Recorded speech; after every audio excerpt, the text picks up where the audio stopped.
एक राम सीता के घर लेके आई। आप सबको पसंद आए तो कमेंट से बताई हैं।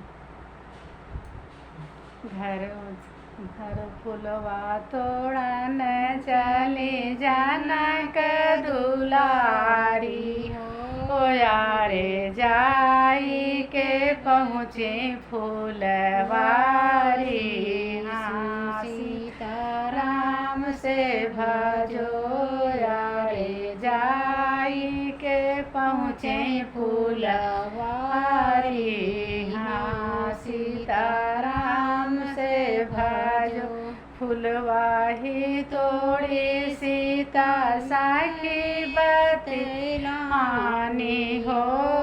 फुलवाही तोड़ी सीता साखी बतलानी हो यारे चला शिव पूजियाई।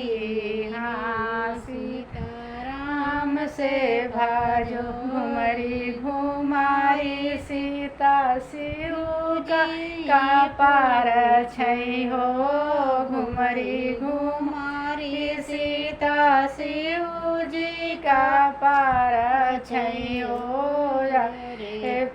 सास नहीं हरत दिहा भोला मिखिला नागरिया हो। नहीं हरत दिहा भोला मिखिला नागरिया। वैसे सासुर दिया अयोध्या कई राजा। हाँ सीताराम से अरे वही से न सासुर दहा अयोध्या कई राजा।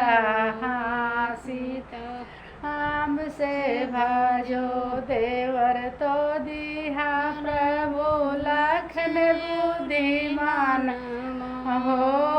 देवर तो दिहा प्रभु लखन बुद्धिमान पाति दिहा रघुराई। हाँ सीता